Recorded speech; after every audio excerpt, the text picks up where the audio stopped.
Tom Taggart, President of the Bennington Historical Society. I want to welcome you to our final program for our spring-summer session. And today we've got Avis, who will talk about Lucy Terry Prince, born in Africa, and struck this country as a slave. She ended up living in Sunderland, and she's going to tell us all about that. But Avis has been a hobby genealogist since about 1990, and she switched from the healthcare industry to delving deeper into genealogy. She completed a program on genealogical research at Boston University. She's published 5 articles on genealogy, presented at the New England Historical and Genealogical Conference. That's pretty cool. And she volunteers at the Regional History Group. She's one of my trusted volunteers. So without any further ado, let's let her talk to you about Lucy. So, Lucy Terry Prince lived in Sunderland, Vermont. She and her family for 57 years. So I made this timeline here to show kind of the span of her life and that of her family. And I'm going to focus my remarks on the Sunderland years today. If we needed to talk about her entire life, it would take a lot longer than the 1 hour that Bob has given me today. So I just want you to know that. But I will cover her time in Deerfield, Guilford, and then I will touch on her descendants, most of whom lived in Geneva, New York. So, how did this quest of mine start? Well, it actually started with my husband, who I can't see. Oh, he's in the back, Jim Hayden. And somebody from Sunderland came to him. He's sort of the de facto Sunderland historian, because there really isn't one. And they asked him, where did Lucy Prince live when she lived in Sunderland? And we looked at each other and said, well, who was Lucy Prince? You know, we didn't know. So we did our reading, and these are 2 books that I turn your attention to right here. These are the 2 that I know of definitive works on Lucy Prince and her life. David Prober wrote for the Deerfield Historical Society, and Gretchen Gerzina and her husband wrote this book, which covers a whole lot of Lucy's life, not just the Deerfield years. And so throughout my remarks today, I will be taking information that I have learned from them. But in addition to that, I have researched a lot about the Sunderland years that is not in either one of these books, and I have researched the descendants. So who was Lucy Prince? Well, it's a black girl born in Africa, somewhere around 1725, and brought to this country as a 5-year-old. She was purchased by a man named Samuel Terry, and therefore given the surname Terry and first name Lucy. She was then purchased by a Deerfield couple named Ebenezer and Abigail Wells. And they had her work as a house slave. And I don't know if any of you have been to Old Deerfield and toured the houses there, but the Wells house is like a robin's egg blue house on the corner, and you can still see like Lucy's bedroom and some things that can be attributed to Lucy during the time she lived there. It's my belief, although I don't really know for a fact, that this couple who had no children tutored her in certain ways, in language skills, in reading and writing, because as you'll see or learn today when I share a lot of information with you, she became quite good and quite fluent with the English language, including a poem that she wrote in 1746 when she was just 21 years old called Bar's Fight. That is not about a brawl in a saloon. It is about a massacre that took place in the town of Deerfield where she lived. And she wanted to chronicle that event. And she did so by writing a poem. Miraculously, that poem survived, and I think it did only because some newspaper in Springfield, Massachusetts picked it up and published it. Otherwise, that poem and maybe other things Lucy wrote in her lifetime would not be known to us today. But because of that, she is now considered the first known African-American poet, female. There's historians in this room, and some of you might know this African-American female poet named Phyllis Whately. And for a long time, she had been considered the first such poet, but now we know that Lucy wrote a poem before Phyllis Whately. So that is sort of, or at least one of the answers to the question, who was Lucy Prince? She's our first African-American poet in this country. This is a few lines from her poem. David Proper, this writer here from Deerfield, called her the singer of history. And that's because her poem has line by line rhyme and a certain cadence that makes it come off your lips like a song. And he referred to her as a troubadour, that she was telling the story of a massacre, so she said, so the people who died would be remembered. And today we're going to remember something about her. So, Abijah Prince was also a black slave in the Deerfield area in the mid-1700s, and he secured his freedom from slavery, and then he saved his money, and he bought Lucy Terry's freedom. And on May 17th in 1756, the couple married.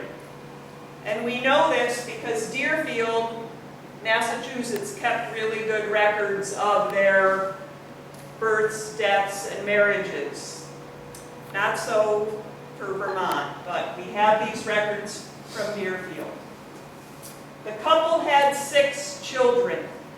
5 of them will factor into my remarks today because 5 of them came to Vermont, and so their story will be woven in with Lucy's story.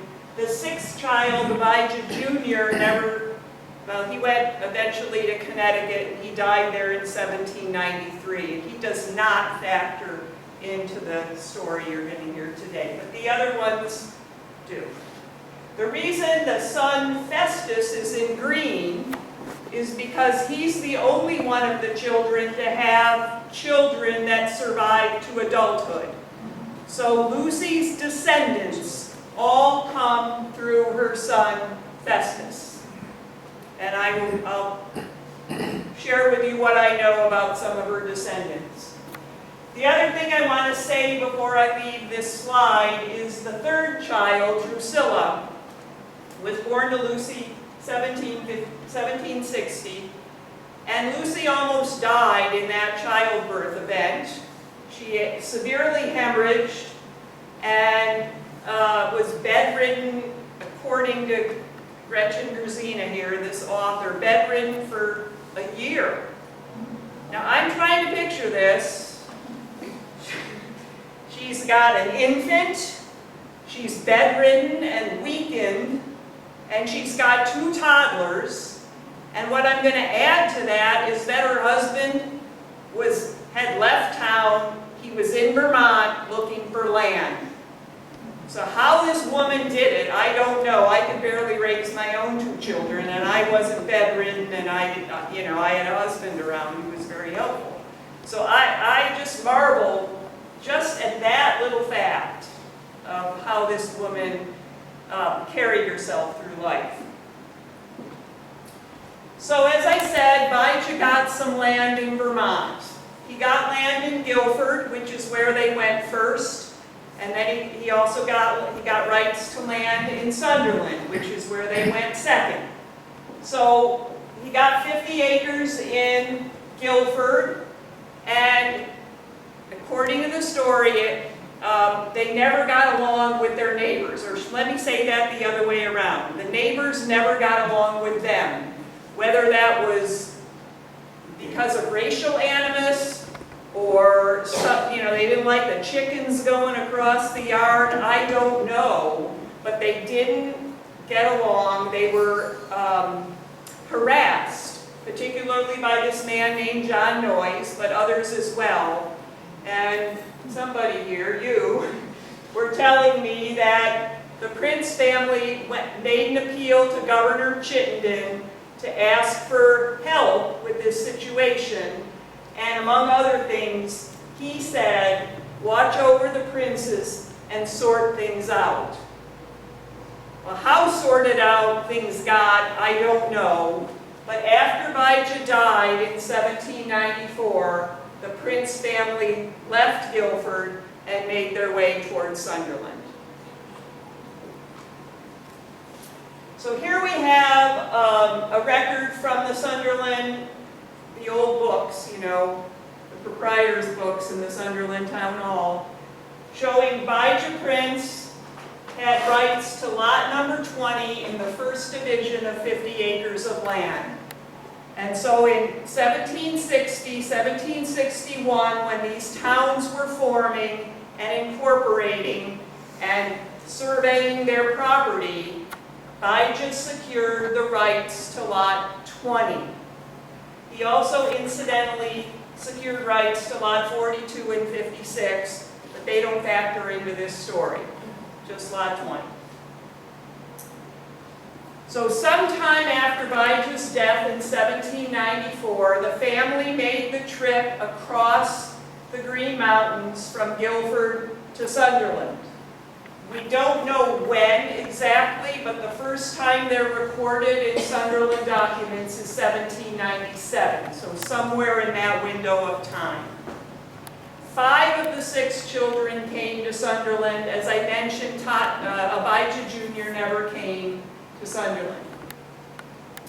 Now, if I could, you guys, a lot of you are historians, and maybe you've had this thought a lot in your study of history, but if I could immerse myself to one moment in time in history, I would love to have been in Sunderland on the day when Lucy and her family showed up looking for lot 20,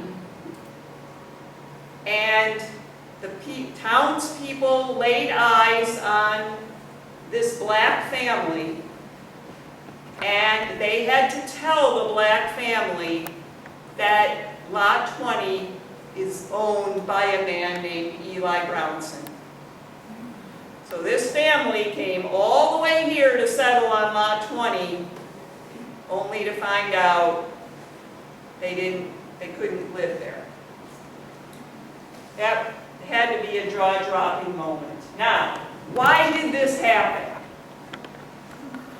We don't know exactly why it happened, but there's this sort of quasi-sinister guy named Isaac Searles who was buying and selling land at the time, and Abijah probably bought the land or bought the rights to the land from him, and then Mr. Searles had little rules, like you had to attend meetings, or you had to pay taxes, or you had to do this, that, or the other, which Abijah evidently didn't do.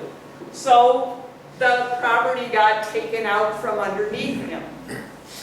And so that's sort of the gist of what happened. Exactly what happened, we don't know. So there was protracted court battles, years of court battles, which eventually went to the prince's favor. So I'll just sort of go here to 1803. The Prince family won in state Supreme Court, and the judge determined that 20 acres of that 50-acre parcel, lot 20, could go to the Prince family for a price of $200. So the princes didn't have $200. So the town of Sunderland in 1805 went to the selectmen went to the townspeople and said, you want to cough up money to get $200 to help this family out? And they said, no. So that was the first reaction of the townspeople to the Prince family's need to settle on their land. What they did do was formed a committee, and the committee wrote a letter to the town of Deerfield. And they said, "Dear Deerfield, you used to own these people as slaves. Do you have any obligation to help them out after they've been freed from slavery?" Now, I don't know what the town of Deerfield did with that letter. Maybe it went right into the nearest fireplace. I don't know, but I don't think Deerfield helped them out. So, or there's no record. I don't know of a record that says Deerfield sent money. So, in February of 1806, and this is one of the saddest moments in the Lucy Prince story, she threw herself on the town. She begged, she pleaded with the town fathers to help her. And what happened in September of that same year, and I don't know where the $200 came from, but in a deed, Eli Brownson sold 18 acres of his original 50-acre plot to the town of Sunderland, not to Lucy Prince or her family or her children, but to the town. And in the deed it says, "for the benefit of Lucy Prince and her heirs." So the town took it upon themselves to buy this parcel of land and allow Lucy and her family to live there. So that's kind of how it all came about in Sunderland. A really rocky 8 or 9 years after they arrived from Guilford, then they finally got their land. Now, remember I told you their land was lot 20. The people who lived in lot 21 were a family, had a household, Avis Hayden. So, in the 1800 census, so you might have the question, I certainly had the question, where did Lucy and her family live in that 8 or 9 year window of time when they couldn't live on their own land? This is part of the answer. In the 1800 census, Avis Hayden, over here in this column, which is where the census people counted non-whites back in 1800, there were 4 non-whites living in the household or on the property of Avis Hayden. So that's at least part of the answer of where they lived. Now, you could have a number of ways of thinking about this. I certainly have. And I would like to think that Avis Hayden and his family were the most generous, kind, benevolent, caring people on the planet and took this family in. This man named Henry Whitfield, I think it might be pronounced, had a different take on it. His book is called The Problem with Slavery in Early Vermont. And his take was that, well, it's just what it said, that blacks in early Vermont may have been treated as slaves even though they weren't enslaved. Does that make sense? That there was still that kind of power dynamic that made it feel less like kindness and more like servitude than we might ever know. But I just want to put that there for historical perspective on this situation. So this is the coolest census record. 1810, Lucy Prince, head of household, 4 blacks living in her household, 4 non-whites. And you notice Amos and his son Luther were her neighbors. So they were on lot 20, Chipmans were on lot 21, and Lucy head of household. So she was there. Now, in 1810, I said some of her children factor into this story.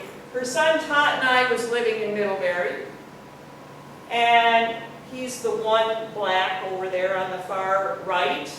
And it is said, although I don't know this firsthand, that Addison County had a big or a significant gathering of blacks at that time, and he may have gone up in that direction to kind of hobnob with that group. That's sort of the thinking of why he was in Middlebury. The son Festus married a white woman named Lucy Holman, and had, by 1810, had 2 children. And this is their family living in Cambridge, New York. And what's curious or interesting about this census record is Festus is listed as head of household, and that family is recorded as if they were white. They are not over there on the far end of the census record lumped in as non-white people. And this was confusing to me and other researchers for a while, because why would that be? But the best explanation I can come up with is that his wife, who we know is white, answered the door when the enumerator came knocking, and Festus wasn't around, the kids were taking a nap, and the white woman said, this is how the household looks, and that's what they wrote down. That's the best I can come up with. I don't have any idea. Wasn't there. In 1820, the census changed so that we had now a listing called free colored persons, and they were counted by age and number like the other parts of the census were. So in 1820, we see Caesar Prince, her oldest son, is the one male, and 3 females, Lucy and her 2 daughters, Drusilla and Doroxa. So there they were in 1820 in Sunderland. Now things are going to change in the next couple of years, which I'll tell you about. Of her 2 sons, Caesar I think of as the provider. He was there all the years that they were in Sunderland, and he lived in that house with his mother, whatever the house was, with his mother and his 2 sisters, and he was the one that worked. And there's a record in the archives in Arlington for this. Caesar, he did work for this is Ben Lathrop's mercantile. He did work for the mercantile, like drawing dung and digging post holes, but then he would be allowed to purchase supplies, in this case butter, whiskey, and pork. So Caesar was the provider in the family. Oops. Festus, on the other hand, was a different sort of fellow. In his military record for the Civil War, he's listed as being 5 foot 3 inches tall, and he enlisted as a fifer. He was a musician. People had said about him that he could pick up any musical instrument and play it. Very gifted musician, but also a wanderer. And there's records of him being all over the state of Vermont until he died around 1820. And I already showed you he was in Cambridge, New York, and he was all over the state of Vermont, so he didn't stay in one place very long. Now, I mentioned to you that in 1805, the townspeople were not overly eager to cough up any money to help this family, right? By 1820, the records look different. People wanted to repair their old house or rebuild their house. They wanted to cut wood. They wanted to plow. They wanted to provide other types of provisions for this family. So evidently things changed over the course of time the princes lived in Sunderland. And I have some clues as to why that might be. 1821 was the year that Lucy Prince died. She was 96 years old. And the townspeople bought her whiskey and rum to ease her suffering. They showed compassion. They showed kindness. They wanted to help her. And they built her a coffin. The one thing they didn't do, much to my chagrin, is they didn't tell us where they put the coffin. So we do not know where Lucy or her 3 children are buried in Sunderland. And the town didn't record that either. In 1822, the town Caesar went to jail for some reason, and we don't know why. The court records evidently burned. But the townspeople wanted to support Caesar in jail, and they did a petition to help him get out of jail. So again, they are showing interest and support for this family. And I include this one here because this is just a really interesting way that the townspeople worded things. So Festus Prince, the son, died sometime around 1820. And in 1822, his wife, well, in 1822, this is when it's recorded, but at some point, his wife came back to Sunderland, and this man, William Landon, cared for her, paid for expenses to nurse her back to health. And they referred to her children as the white Negroes. So at other times in our history, they may have been called mulattoes. Today they would be called mixed race. But back then it was the white Negroes, and I thought that was an interesting way of framing things, and I wanted to show you that. So the 2 sons here, the 2 children here are Festus Jr. and a daughter named Lucinda, and you'll be hearing about them in a few more minutes. So I mentioned Lucy died when she was in her 90s in 1821. She was eulogized by a man named Lemuel Haynes, who was the first black minister in Vermont, and he had a circuit. So he came to Bennington, to the old First Church, which is somewhere around here, and that way, and also to a church in Manchester.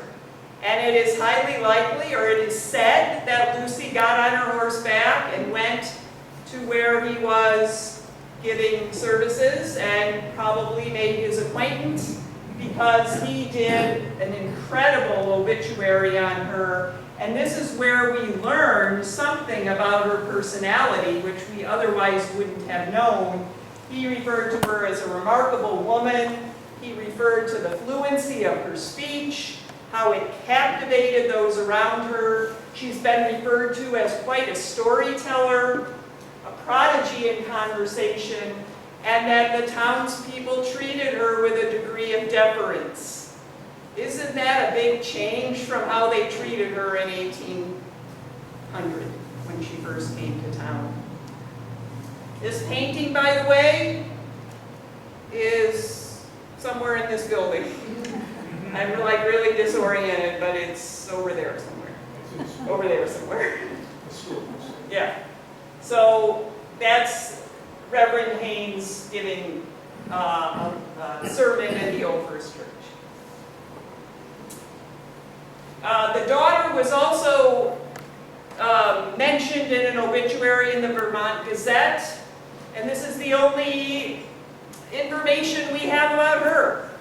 And it was mentioned that at the age of 15, she came down with what today we would refer to as a mental illness, and she remained that way until just a little bit before her death, when she apparently became lucid. Something I can't explain, but that's how it was written up. But that's really all we know about this daughter of Lucy's. This is another interesting fact that is in the Sunderland Town Record. And somebody I was talking to earlier asked me about the Underground Railroad and were there places in this part of the state that housed transient blacks who were making their way north. I don't know the answer to that, but this is just one thing that was in the records, which is that a Dr. Littlefield was paid for his medical services to care for a black man who was a transient through Sunderland and stayed at Caesar Prince's house in Sunderland. So just one little factoid that the people in Sunderland wrote down. I guess they wrote it down because they had to pay it out as an expense, so it went into the record books. So within this span of time then, Lucy died in 21, her daughter died in 26. We don't know exactly when Caesar died, but there's mention in a couple letters he died in 1836, and that left her eldest daughter, Drusilla, or her only other daughter, Drusilla. And Drusilla went to live, she was blind by that time in her life, and she had no way to support herself. She was listed in census records as a pauper, which makes sense because Caesar, her brother, was the provider for the family. And so she had no way to support herself. So in subsequent census records, she is recorded as living with other families until her death in 56. So then what happened to the land? This whole story, as I told you, started out by somebody wanting to know where the land was. So the quest to find the land was a challenge because the land was never in the prince's name. The land was always always owned by the town of Sunderland. So it was hard to research. So I already told you Brownson sold to the town. In 1833, they divided the 18 acres into a 3-acre parcel and a 15-acre parcel. And the 3-acre parcel is where the Prince family home was, because that stayed with the Princes. The other 15 acres eventually got sold down to the Hill, of the Hill family of the Hill Farm Inn. And in 42, after Drusilla moved out, the other 3 acres that had the house reverted back to the town. So that's like a little history of the land. And one of the things that made, I mentioned, one thing that made it challenging was because the Prince family name was never on the land. But in researching deeds, if any of you have ever done it, you're looking at adjacencies and who the neighbors were. And the neighbors were never referred to as the Princes. It was called the Negro Lot, or the Negro Lot so-called.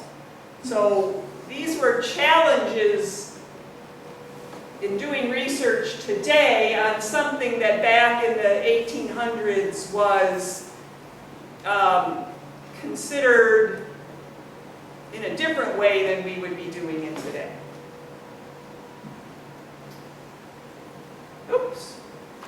So, because of my husband's talents in doing all of that deed research and using rods and stones and measures and converting everything to feet, he was and using a topographical map and some rulers, he was able to figure out where this 18-acre lot is here, which is highlighted in yellow.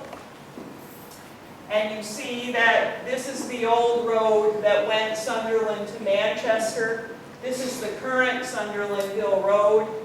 But the old road was this, it looks black and white on this line. And this is the 3-acre parcel that was north of the road. This is the 15-acre parcel that was south of the road. That was the original 18-acre parcel for the town, for the Princes. Now, next I'm going to cover Lucy's family, her descendants. And this is all research that I did, published in Vermont Genealogy in 2021. So I learned what I could of her family. And I'm not going to go through all of it, but I'm going to highlight a few of the things. So I told you Festus, the musician, married Lucy Holman, a white woman, and they had 2 children, also named Festus and Lucy. That drives you nuts. And Festus married Lucy. Luckily, Lucinda married Richard, so we got a different name in there. But Festus had another son, also named Festus, and I'll show you in a minute, Lucinda had a son that she named Festus too. And then there was a daughter named Annis. So that's the family, basically. I'm going to tell you a little bit about Festus Prince III because he had an interesting life. He was in the Civil War, and I'm going to show you some things from the Civil War. He served in the Civil War. But I also want to show you that in 1870 he had a wife named Mary. In 1872 he was convicted of bigamy. I don't know how that works exactly, but he was in prison for 3 years in Auburn. And then from then on he was a single man, kind of boarding in different places, and eventually winding up at the Soldiers' Home. I think that's Steubenville, New York, which is where he died, where he was when he died. So he was in the 20th Regiment of the U.S. Colored Division Infantry. He went in at Rikers Island. There's a letter in his file that said he was promised $600 bounty to sign up, and he was given $50. So he wrote to the people that be in it. Didn't get him anywhere, he only got his $50. But there may have been those kind of tactics involved in getting people to sign up for the war, I don't know. He was stationed in New Orleans. He was charged with stealing. Evidently he stole pies. Pies, like the things you eat. And he was convicted of insubordination and court-martialed. And mustered out later that year. So that's a little bit of his life. And we have record of from his doctors. He had all kinds of ailments at the end of life. I mean, I feel for this guy. I'm not going to read all that to you, but he had a lot of ailments at the end of his life. And I do have a copy of that whole surgeon's certificate if anybody wants to read it. And this is another sad or low moment for me in researching this family, because he was getting paid, I think this says here, $8 a month on his pension, okay? And this was a letter written by a neighbor who said, basically, the man who he's boarding with is stealing his money, taking his money, and Festus looks like a beggar and has no clothes and little food because this guy's stealing his money, his pension money, and this woman wrote to the pension department and let them know about that. It's just a hard go here for this family. Okay, so the daughter, Lucy's granddaughter, is Lucinda, and she married Richard Johnson, who by all accounts was a merchant and a cook. And they started out, I think, in Greenwich, New York, and eventually made their way over to Geneva, New York, at the head of the lake there. And they had 6 children. And all of these are in green because I can't find any descendants. Although I'm pretty confident there are descendants, I can't find them except for this guy, whose name is Festus. So Festus P, because his name was actually Festus Prince Johnson. So Festus, how we learned about all of these people is that there's a church in Geneva, New York on Main Street. It's Episcopal. And they have a bunch of records that still survive. And this family, not the whole family, but many members of the family are listed in these church records. And that's how I was able to learn about them. And the town of Geneva at the time was quite a busy little place. The railroad was coming in there was boat traffic, there were settlements, there were orchards. And Richard Johnson worked as a cook, maybe in a boarding house or some other kind of establishment that had to feed a bunch of people. Two of his sons were captains on boats that went up and down the lake delivering goods. So they made themselves quite a good life there for the time they were there. So, Festus Prince Johnson, the only one I know that had children, married, or I put a U there because I don't know that they married, so U to me is for union, with Sarah Ann Jackson. And they had 5 children, and the only one I can find children of is Henry Winfield over there, who married a woman named Adeline. And they had 3 boys. These now are Lucy Prince's great-great-great-grandsons, these 3 boys. And I thought I had pay dirt here. I thought I'm going to find a descendant from these 3 boys. But I didn't. The eldest boy, well, one boy died very young, and the other 2 served in World War I, served their country in World War I. Both were like heavy equipment operators. And then the eldest son, Robert, died not too long after the war ended. And the younger son, Harry, lived a good long time after the war. This is not a picture of Harry, but this is a black soldier at Camp Upton, New York, which is where Harry was serving during that war.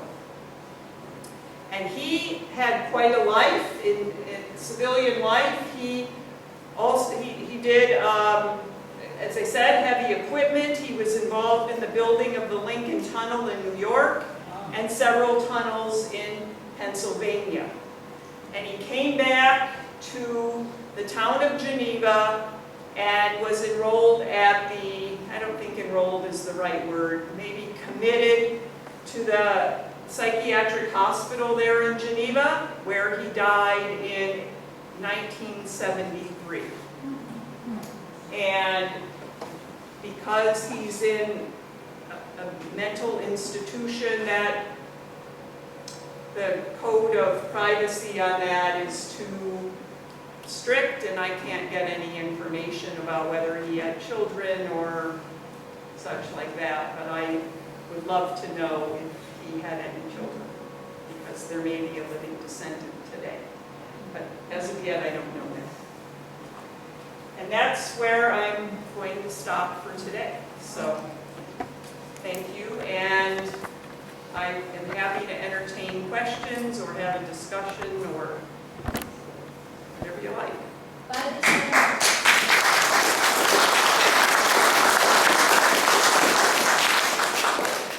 time you got to Harry, that was, what, 4 or 5 generations of intermarriages. He would probably not even look black. His wife was black. Oh, maybe then.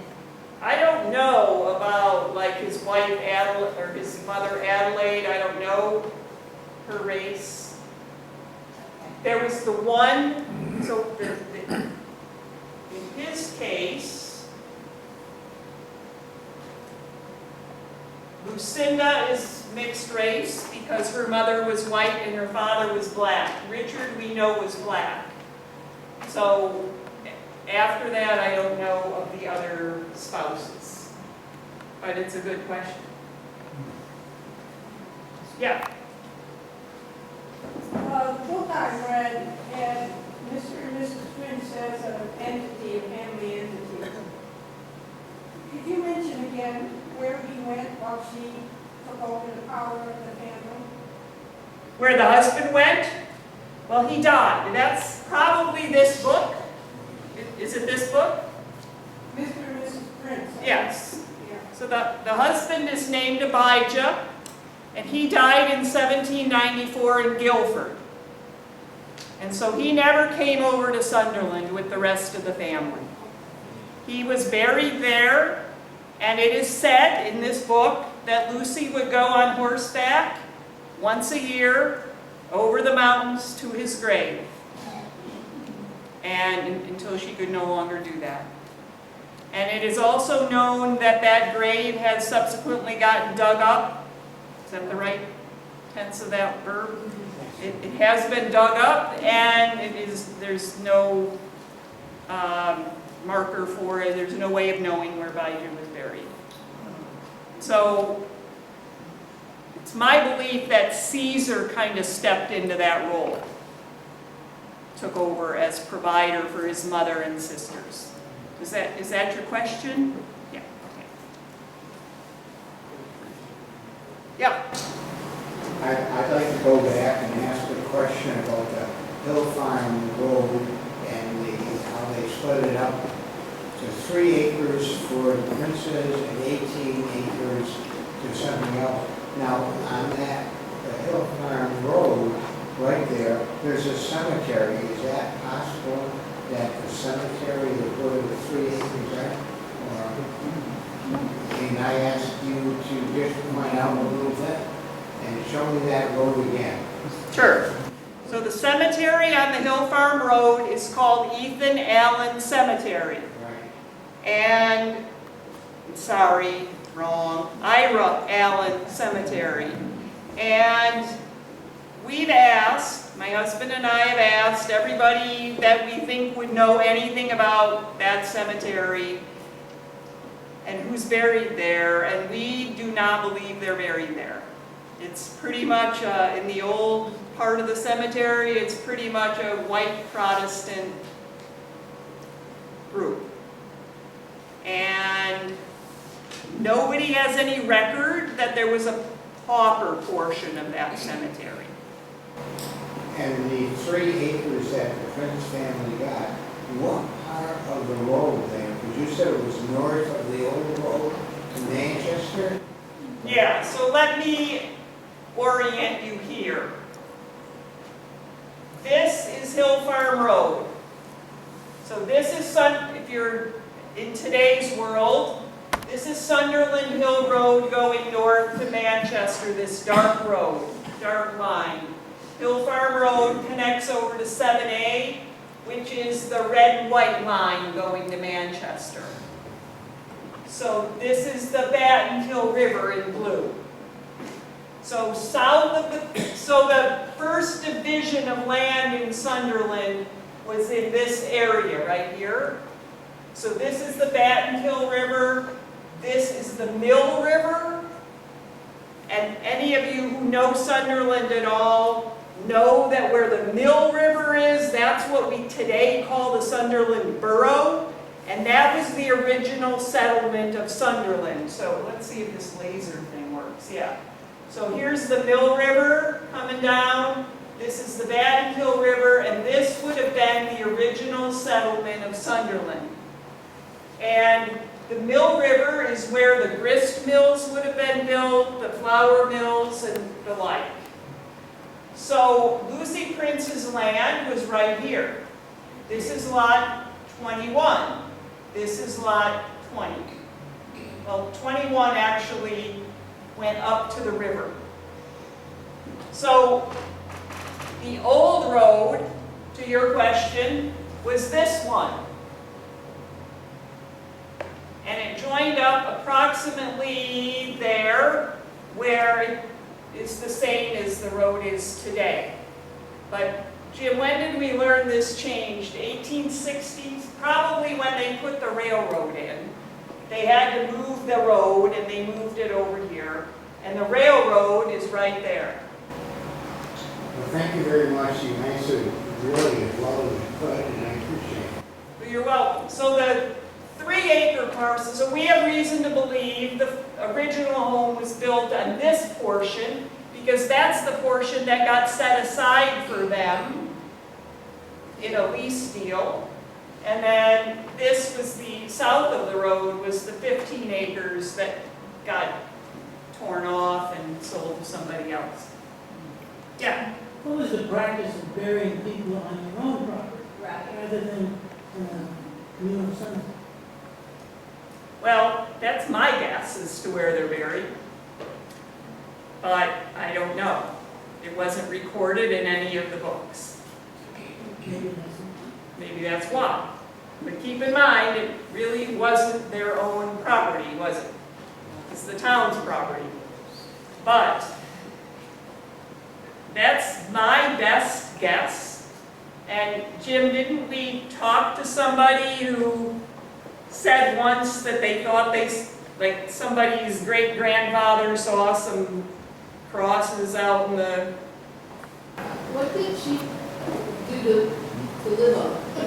And was she doing things like laundry or things like that? So your question is, what did Lucy or her children do to survive? Yeah. I'm going to sort of guess it was a subsistence lifestyle. They probably had chickens and they had eggs, and maybe the Drusilla did darning and, you know, sort of bartered for services, and Lucy told stories, and maybe people gave her some flour for telling stories. I really don't know. See, the only record we have is that one record from Caesar working at the mercantile where he was trading hard labor for groceries. And was, yeah, you're next. Go back to the poetry. Yeah, You quoted one poem, or named one poem. How many other poems do we have in knowledge of? 0. And the only reason that one survived is because it got published in a newspaper in Springfield, Mass. I would have to, if I were guessing, I'd say she wrote other things. Maybe stories, maybe poems, and nothing survived. But that's just a wild, you-know-what guess. You There's a next. house not far from there in Manchester that supposedly has a room that was part of the Underground Railroad on River Road. In Manchester. Yeah, right. I know the house, and I sell real estate in that neighborhood, so. So maybe, and It's somebody else still- mentioned a house in Bennington. No, you did. Somebody did. It's on River Road in Manchester. So maybe sort of this way north was there were some safe houses along the way, and maybe Caesar Prince's house was a safe house. Could be. Thank you for that. Yeah. Can you? In the Springfield newspaper, when was the poem published? Ah, good question. Oh, I'll repeat the question. She asked, when was Lucy's poem Bar Fight published in Springfield? I can find that for you, but I don't have it off the top of my head. 1855. 1855. Bingo. There you go. Thank you, Google. Was there another question? Well, thank you for being so attentive and interested, and Bob is going to Well, close up. my grandmother was a nurse in Geneva, and Yeah, she worked at that hospital. she did. She did, but I can't ask her now if she remembers that. She's probably gone. Thank you very much for coming.